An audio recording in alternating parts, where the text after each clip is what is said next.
Soy María Margarita Gallegos López, juez séptimo de lo familiar del Tribunal Superior de Justicia de la Ciudad de México, con especialidad en restitución internacional de menores.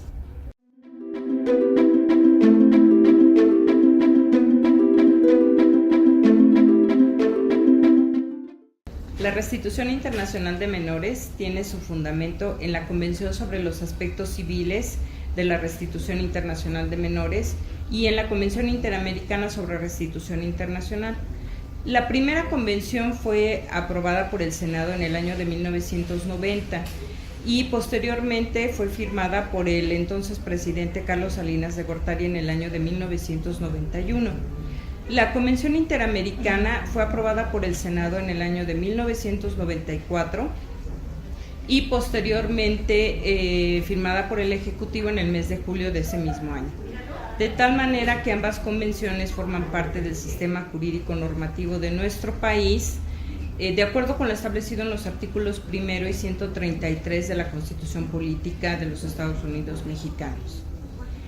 La finalidad de ambas convenciones consiste en garantizar la restitución inmediata de los menores que han sido trasladados o retenidos de manera ilícita a un país diferente al que tenían su residencia habitual.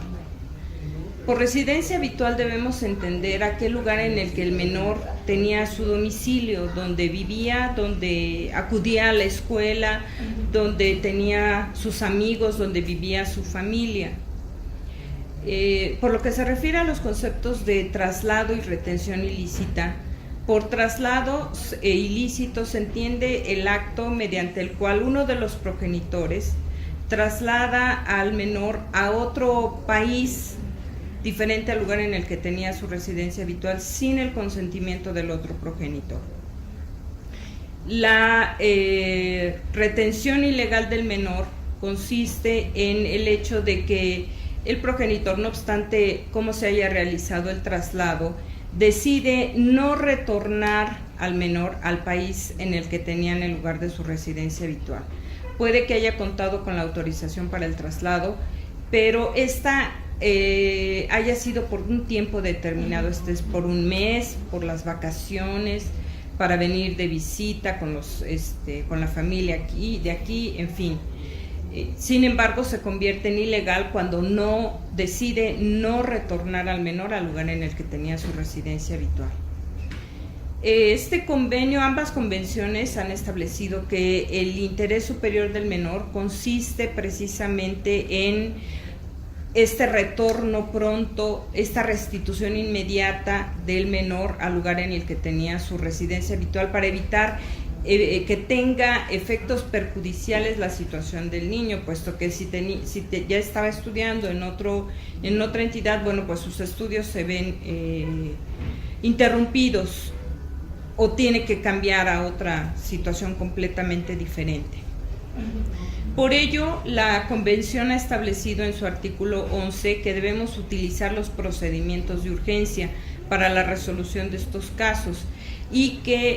un periodo además aproximado de 6 semanas en el que se tendrían que resolver estos casos de restitución internacional. Existen algunas excepciones para que proceda en la restitución internacional, establecidas en el artículo 13. Este artículo establece que la persona que se opone a la restitución internacional del niño debe probar que quien le está solicitando no ejercía de manera efectiva los derechos de custodia o que contaba con la autorización, posteriormente al traslado, contó con la autorización del otro progenitor para residir en el otro país. La segunda excepción consiste en que acredite que existía o que existe un grave riesgo en el caso de que el menor sea restituido al lugar en donde tenía su residencia habitual, que lo ponga en una situación de peligro, pudiéramos decir. En el año 2011 se hizo la designación de jueces especializados en materia de restitución internacional con la finalidad de que se lograra una mejor y más eficaz aplicación de estos convenios.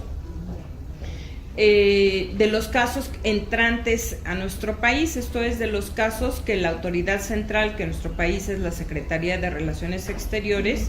aquellos casos en que algún otro estado solicita que sean restituidos los niños que han sido trasladados o retenidos de manera ilícita en nuestro país. La función de la Secretaría de Relaciones Exteriores como autoridad central consiste en recibir estas solicitudes, en verificar que contengan la información completa, además en entablar comunicación con las otras autoridades centrales para obtener información o dar información acerca de la situación de los niños. Además, facilita los procedimientos judiciales. Tiene también la obligación, el deber de localizar a los menores para verificar que efectivamente estén en territorio nacional, se encuentren viviendo en territorio nacional. Y además, para garantizar, en el caso de que sea procedente la restitución internacional, garantizar que se realice de una manera segura para el menor. Finalmente, pues es importante que el Estado mexicano cumpla con las obligaciones internacionales que asume, no solo por la responsabilidad internacional en que puede incurrir, sino porque, de acuerdo con el principio de reciprocidad internacional, de la misma manera, de manera semejante, el trato que se le otorgue a otros estados, pues es el mismo trato que vamos a recibir a nivel mundial. Y debo hacer hincapié en que son más los casos salientes, esto es, los casos en que México solicita a otros países la restitución internacional de los niños que han sido trasladados o retenidos de manera ilícita, que los casos entrantes en los que se solicita a México la restitución internacional de estos niños.